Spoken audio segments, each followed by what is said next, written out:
भाषा और व्याकरण, लैंग्वेज एंड ग्रामर।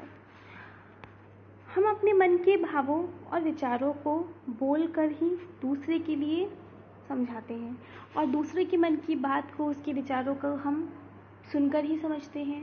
ये विचारों का आदान प्रदान भाषा के द्वारा ही संभव होता है। भाषा की रचना, आखिर किस तरह से भाषा जो थी वो अस्तित्व में आई। हमारे कानों में जब कोई भी आवाज़ गई तो वो ध्वनि कहलाई।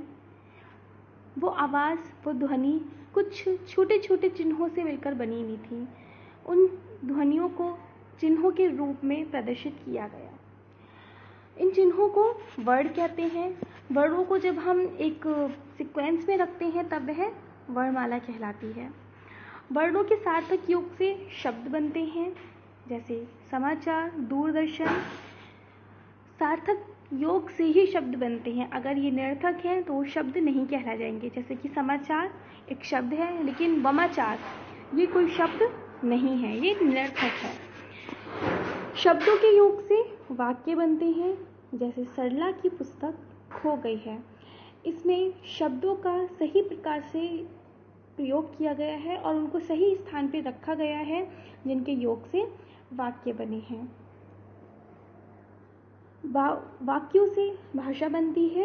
इस प्रकार भाषा के 3 अंग हैं। भाषा के 3 अंग हैं, वर्ड, शब्द और वाक्य। भाषा के 2 रूप होते हैं, मौखिक भाषा और लिखित भाषा।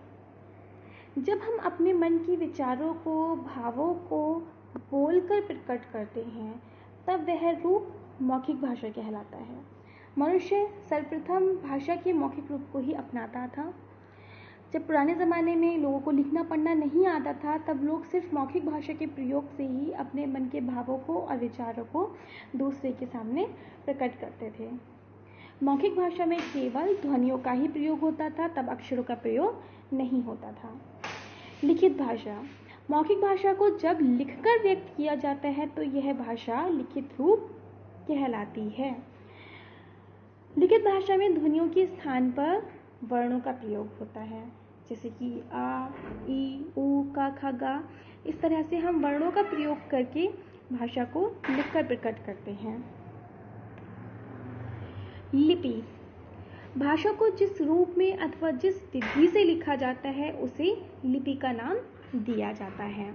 जिस तरह से हम लोग छोटा आ लिखते हैं, बड़ा आ लिखते हैं, वह उसकी लिपि कहलाता है। हिंदी की लिपि देवनागरी है। हिंदी देवनागरी लिपि में रखी जाती है। हर स्थान की उसकी भाषा की अपनी ही लिपि होती है।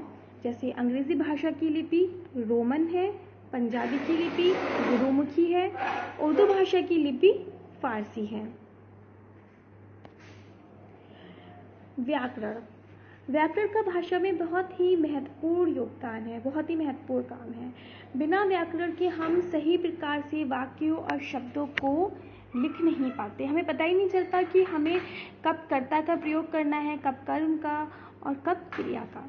व्याकरण ही हमें ये बताती है हमें किस प्रकार से सही तरह से वाक्यों को लिखना है। व्याकरण हमें भाषा को शुद्ध रूप से लिखना, पढ़ना और बोलना सिखाती है।